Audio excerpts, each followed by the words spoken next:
Assalamualaikum warahmatullahi wabarakatuh. Innal hamdalillah nahmaduhu wa nasta'inuhu wa nastaghfiruh wa na'udzu billahi min shururi anfusina wa sayyiati a'malina. May yahdihillahu fala mudhillalah wa may yudlil fala hadiyalah. Wa asyhadu an la ilaha illallah wahdahu la syarikalah wa asyhadu anna Muhammadan abduhu wa rasuluh. Amma ba'd. Jemaah Masjid Al-Muqarrabin, seperti biasanya pada awal bulan kita membaca kitab Zadul Muhajir ila Rabbih, bekal berhijrah kepada Allah dan Rasulnya. Pembahasan kita pada pagi hari ini ada di halaman 29 seputar ta'riful hijrati ila Rasul sallallahu alaihi wasallam. Hakikat berhijrah kepada Rasulullah sallallahu alaihi wasallam. Sebagaimana yang kita sudah sampaikan sebelumnya bahwa arti hijrah itu ada dua. Pertama, berhijrah secara fisik dari suatu negeri ke negeri yang lain, seperti yang dilakukan oleh Rasulullah dan para sahabat dari Mekah ke Madinah. Dan bukan ini yang dimaksud dalam pembahasan kitab ini, bukan. Yang dimaksud di sini adalah berhijrah secara lahir dan batin menuju kepada Allah dan Rasulnya sallallahu alaihi wasallam. Berhijrah kepada Allah kita sudah bahas, tapi pada pertemuan kali ini definisi hijrah menuju Rasulullah sallallahu alaihi wasallam. Penulis mengatakan di sini, fahaddu hadhil hijrah, batasan hijrah ini, maksudnya hijrah kepada Rasulullah sallallahu alaihi wasallam, safarun nafsi fi kulli mas'alatin min masalil iman, yaitu bagaimana menggiring jiwa kita pada setiap masalah di antara masalah-masalah keimanan. Wa manzilin min manazilil qulub. Batasan hijrah ini yaitu menggiring jiwa pada setiap permasalahan keimanan dan setiap kedudukan di antara kedudukan yang terdapat di dalam hati, setiap peristiwa di antara peristiwa hukum, masalah-masalah hukum, ila ma'danil huda, menuju kepada asli petunjuk Rasulullah sallallahu alaihi wasallam. Kita harus menggiring diri kita kepada tuntunan Rasulullah sallallahu alaihi wasallam.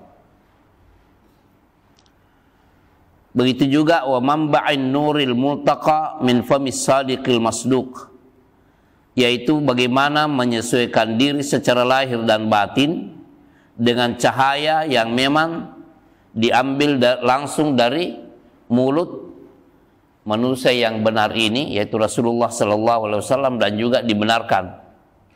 Alladzi, yaitu Rasul yang wama yantiqu anil hawa, di mana Rasul yang diutus ini tidak berbicara atau tidak mengungkapkan sabdanya sesuai dengan hawa nafsu.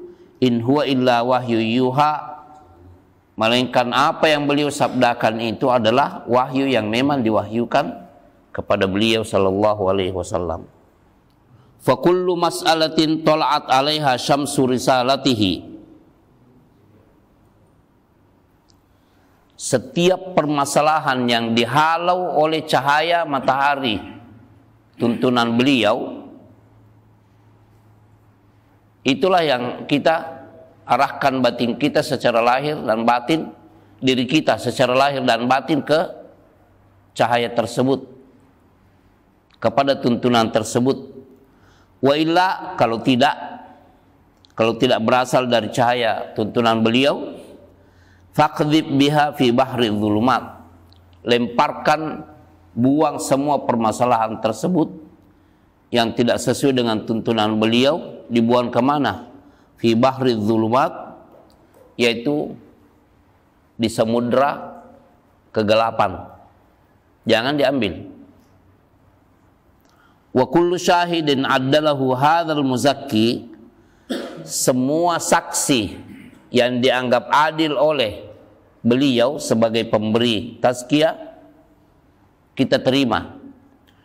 Wa illa fa'addahu min ahli raibi wat tuhumat, semua yang tidak mendapatkan memo keadilan dari beliau itu harus dianggap sebagai orang yang penuh dengan keraguan dan tuduhan. Fahadha haddu hadhihi hijrah, inilah batasan hijrah ini, yaitu hijrah menuju kepada Rasulullah sallallahu alaihi wasallam. Apa kesimpulannya, Pak? Bahwa berhijrah kepada beliau itu kita harus menyerahkan, berserah diri secara lahir dan batin kepada semua nilai-nilai apa yang beliau sabdakan, dan semua yang bertentangan dengan sabda beliau kita cemplungkan ke samudra kegelapan, harus dibuang mentah-mentah. Famalil muqimi fi madinatin tab'uhu wa awaiduhu alqatin fi dari marbahu wa maulidihi alqail. Nah, ini bahasa yang ini. Inna ala tariqati abaina salikun. Jadi begini, ini kan permasalahan berhijrah ya. Orang yang tinggal di suatu tempat tidak mau berhijrah, tidak ada langkahnya untuk bergerak menuju kepada tuntunan beliau yang selalu mengatakan kami tetap pada pendirian dan ajaran nenek moyang kami. Wa inna bihablihim mutamassikun, dan kami berpegang teguh pada ajaran nenek moyang kami. Wa inna ala atharihim muqtadun, tetap mengikuti semua nilai-nilai mereka. Wa li hadhihi hijratul lati kallat alaihim, hijrah yang dimaksud menuju kepada Rasulullah yang membuat mereka terbebani, wastanada fi tariqati najahihi wa falahi ilaihim, padahal apa yang tercantum dalam hijrah kepada menuju, dalam hal menuju hijrah menuju kepada Rasulullah sallallahu alaihi wasallam, di situ terdapat nilai keselamatan mereka dan kelulusan mereka di dalam menghadapi semua permasalahan hidup. Mu'tadziran bi anna ra'yahum khairun min ra'yihi li nafsihi. Orang yang berprinsip seperti itu menganggap ada alasan, titik alasan untuk selalu menganggap baik apa yang ada pada diri mereka yang mereka warisi dari nenek moyang mereka, dan itu apa yang mereka anggap baik dari warisan nenek moyang itu lebih baik daripada ajaran yang diarahkan kepada dirinya dari tuntunan Rasulullah, padahal itu lebih baik bagi mereka. Wa anna dhununahum wa ara'uhum awthaqu min dhannihi wa hadsihi. Selalu mereka berpandangan bahwa apa yang mereka pegang itu lebih baik daripada apa yang dilontarkan dan disabdakan oleh Rasulullah sallallahu alaihi wasallam. Dan ini bahaya. Tidak mau bergerak menuju kepada tuntunan Rasulullah sallallahu alaihi wasallam. Walau fattashta an masdar maksudi hadhil kalimah, kalau Anda mencoba-coba menginvestigasi asal usul daripada ungkapan tersebut, yaitu adanya kecenderungan menolak mentah-mentah apa yang Nabi Shallallahu Alaihi Wasallam ajarkan, tuntunkan, dan tetap berpegang teguh kepada apa yang diwarisi dari nenek moyang. Kalau Anda menginvestigasi asal usul kalimat tersebut, lawajadtaha sadiratan anil ikhlali ila ardil batala, Anda bisa menemukan bahwa itu bersumber daripada kekekalan yang menuju kepada areal pengangguran, mutawallidatan bainal kasali wa zaujatil melalah. Itu lahir dari hasil perkawinan antara kemalasan dan perasaan bosan. Orang yang tidak mau bergerak, menyelesaikan diri secara lahir dan batin dengan tuntunan Rasulullah SAW dianggap pengangguran. Pengangguran ini lahir dari pasangan kemalasan dan perasaan bosan, tidak mau mendengar apa yang disebut dengan kebaikan. Nah, di sini ada dua hijrah juga. Wal maksud daripada pembahasan ini, anna hadhil hijrah fardun ala kulli muslim. Maksud daripada pembicaraan ini adalah mengungkapkan kewajiban hijrah ini wajib hukumnya terhadap setiap muslim. Mengapa? Wa hiya muqtada syahadati anna Muhammadan Rasulullah sallallahu alaihi wasallam. Karena itu adalah makna yang terkandung di dalam syahadat. Karena ada dua kalimat syahadat ya. Yang pertama apa? Asyhadu an la ilaha illallah. Aku bersaksi bahwa tidak ada yang hak diibadahi selain. Yang kedua, wa asyhadu anna Muhammadan Rasulullah. Dan aku bersaksi bahwa Muhammad itu adalah utusan Allah. Ini dua kalimat yang kedua ini yang mencakup makna pembicaraan ini. Bahwa kalau mengaku, pertanyaannya di sini, apakah cukup kita cuma mengatakan asyhadu an la ilaha illallah? Cukup atau tidak? Mengapa tidak? Karena Nabi bersabda bunyal Islamu ala khamsin. Keislaman itu dibangun di atas 5 landasan. Syahadatu an la ilaha illallah wa anna Muhammadar Rasulullah, yaitu kesaksian bahwa tidak ada yang boleh diibadahi selain Allah dan bahwa Muhammad adalah. Makanya orang non muslim kalau mau masuk Islam, apa yang pertama, apa nanti mau suruh dia langsung salat, langsung zakat? Yang pertama-tama adalah bersyahadat. Bersyahadat. Kalau dia sudah bersyahadat tanpa harus disaksikan oleh siapapun juga, mungkin cuma ada satu dua orang yang mengatakan dia sudah masuk Islam. Yang penting sudah mengucapkan dua kalimat syahadat. Apakah cukup dia hanya mengatakan asyhadu an la ilaha illallah, saya bersaksi bahwa tidak ada yang hak diibadahi selain Allah? Cukup atau tidak? Mengapa tidak? Karena ini adalah rukun Islam. Yang pertama-tama harus diinikan. Dan dari segi makna juga, coba ya, apa tadi artinya? Asyhadu an la ilaha illallah, aku bersaksi bahwa, berarti kewajiban beribadah hanya kepada. Tapi bagaimana Anda bisa nggak beribadah tanpa utusan? Mustahil Anda bisa mengibadahi Allah tanpa utusan. Karena wahyu yang Allah turunkan itu Al-Quran, ya, wa anzalna ilaika dzikra litubayyana lin-nasi ma nuzzila ilaihim. Kami turunkan Al-Quran kepadamu wahai Muhammad, litubayyana lin-nasi, engkau wahai Muhammad yang menjelaskan kepada manusia ma nuzzila ilaihim, apa sih isi daripada wahyu yang diturunkan kepada mereka. Ini wewenang beliau. Tegas kan permasalahan ini? Begitu juga kalau ada perintah di dalam Al-Quran yang bisa menjelaskan, itu hanya beliau. Perintah sholat, coba apakah cukup hanya mengatakan wa aqimus sholata wa atuz zakat, dirikanlah sholat dan tunaikan zakat? Bisa dilaksanakan tanpa penjelasan Rasulullah? Tidak mungkin. Cara rukunya, cara sujudnya, Begitu juga apa yang dibaca di masing-masing tidak ada di dalam Al-Quran.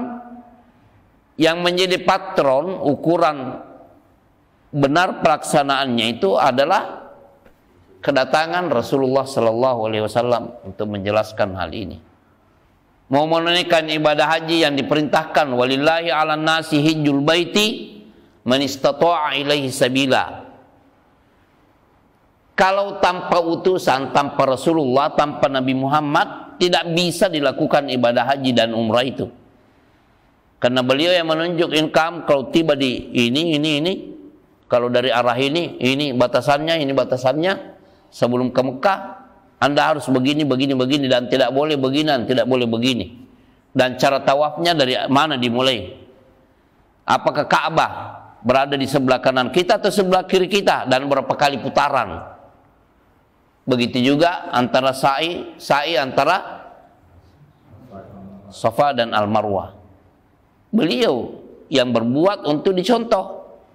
Beliau sallallahu alaihi wasallam bersabda, "Khudhu anni manasikakum." Ambillah cara manasik kalian dari aku. Begitupun masalah salat. Sallu kama ra'aitumuni usalli. Salatlah kalian sebagaimana halnya kalian melihatku salat. Jadi ini syahadat, tidak boleh diabaikan. Wa an hatainil hijrataini, terhadap dua hijrah tadi yang sudah dibahas sebelumnya kan, hijrah kepada Allah dan kemudian hijrah kepada Rasulullah. Yus'alu kullu abdin yaumal qiyamah. Tentang dua hijrah ini, setiap hamba pada hari kiamat akan ditanya tentang hal ini. Menjadi pertanyaan. Begitu juga wa fil barzakh, dalam kuburan.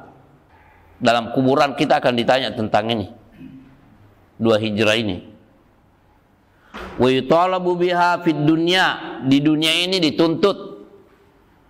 Wadaril barzakh, dan juga di alam barzakh. Wadaril qarar, dan juga nanti tempat kekal di sana.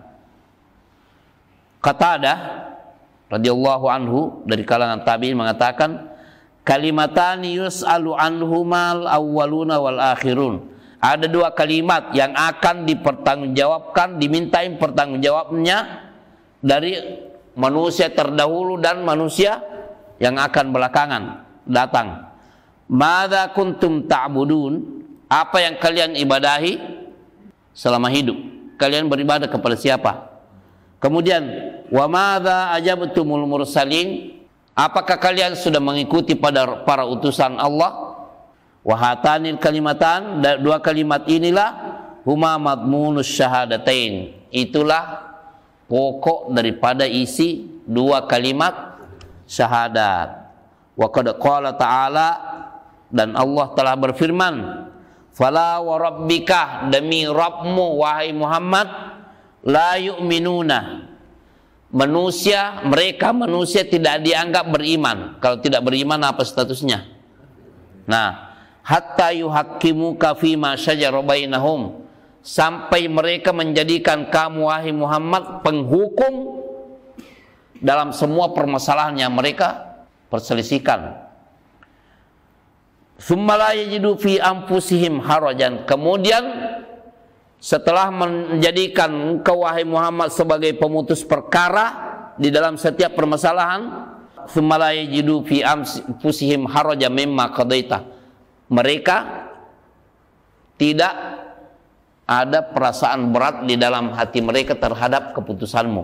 Wa yusallimu taslima, dan ketiga, mereka berserah diri sepenuhnya.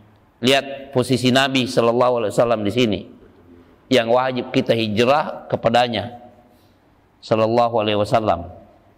Manusia tidak dianggap beriman kecuali pertama, ada tiga ya, menjadikan Nabi Muhammad sebagai pemutus semua perkara.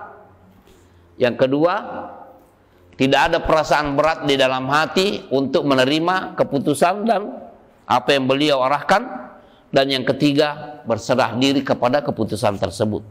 Lihat, fa aqsama subhanahu bi ajalli muqsamin bihi. Allah dalam ayat ini bersumpah dengan sumpah yang paling mulia, wa huwa nafsuhu azza wa jalla, yaitu bersumpah kepada dirinya sendiri.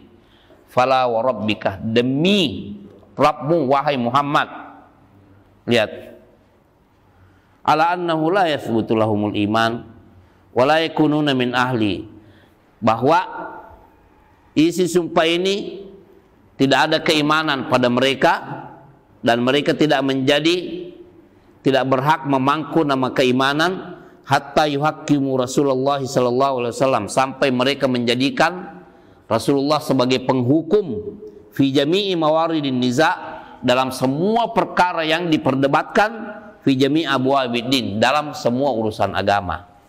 Nah, ini sampai di sini pembahasan kita, dan itulah kesimpulan makna berhijrah kepada Rasulullah sallallahu alaihi wasallam.